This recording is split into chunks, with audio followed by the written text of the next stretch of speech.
Halo semuanya, saya Syarifah Mulesari dari Program Studi Manajemen Industri Catering Universitas Pendidikan Indonesia. Saya akan membahas mengenai bahan pangan keju dan konsentrasi materi terhadap keju edam.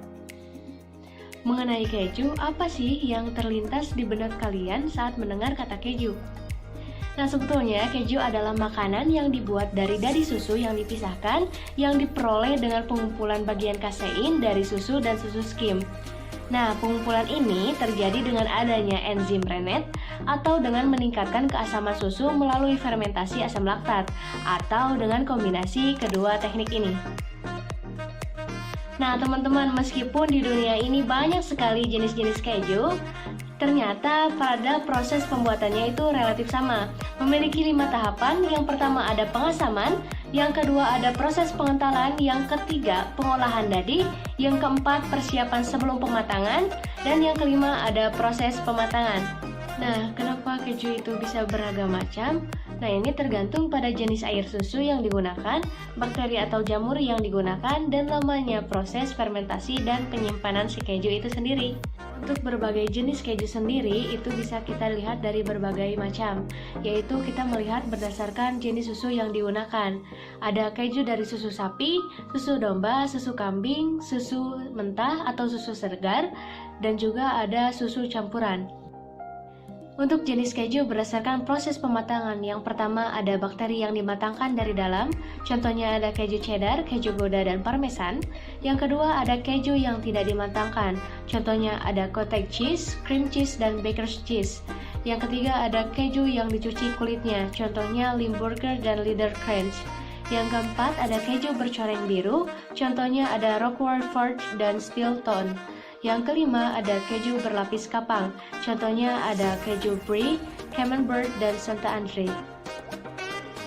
Untuk jenis keju berdasarkan kulitnya ada keju berkulit alami, keju berkulit keras, keju yang tertutup dengan bulu halus, keju yang kulitnya dicuci dengan air asin, keju biru, dan keju segar. Berbicara soal manfaat, nah si keju ini memiliki beberapa manfaat, diantaranya mengurangi tekanan darah tinggi, baik untuk pencernaan, membantu kontrol hormon insulin dalam tubuh, meningkatkan kadar kolesterol baik untuk kesehatan gigi, mencegah kanker, mencegah osteoporosis, menguatkan tulang, dan membuat kulit kenyal bercahaya. Di bidang patisserie sendiri, keju biasa digunakan sebagai bahan kue kering, olahan dessert, topping, bahan cake, isian pastry, dan olahan puff pastry. Nah, sekarang kita membahas pada keju edam. Nah, keju edam ini adalah jenis keju dengan tekstur semi keras yang berasal dari Belanda, dinamakan sesuai dengan tempat asalnya di kota Edam, Provinsi Belanda Utara.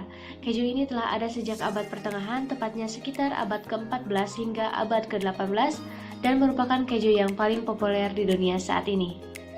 Keju edam ini memiliki bentuk bundar dengan diameter 5 inci dan berat sekitar 3 pon.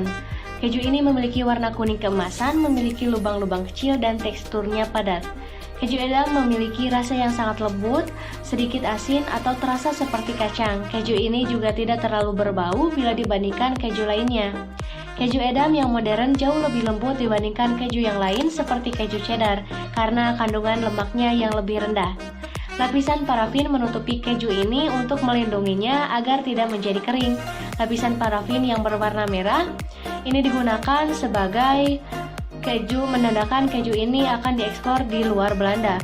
Sedangkan keju edam untuk konsumsi domestik memiliki kulit alami yang tipis dan berwarna kuning.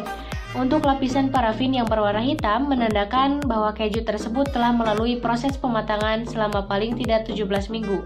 Sedangkan lapisan parafin hijau menunjukkan bahwa keju tersebut ditambahi rempah-rempah atau bawang putih. Nah, kalau kalian ingin membuat keju edam, nah ini ada bahan-bahannya yang diperlukan dan juga proses pembuatannya.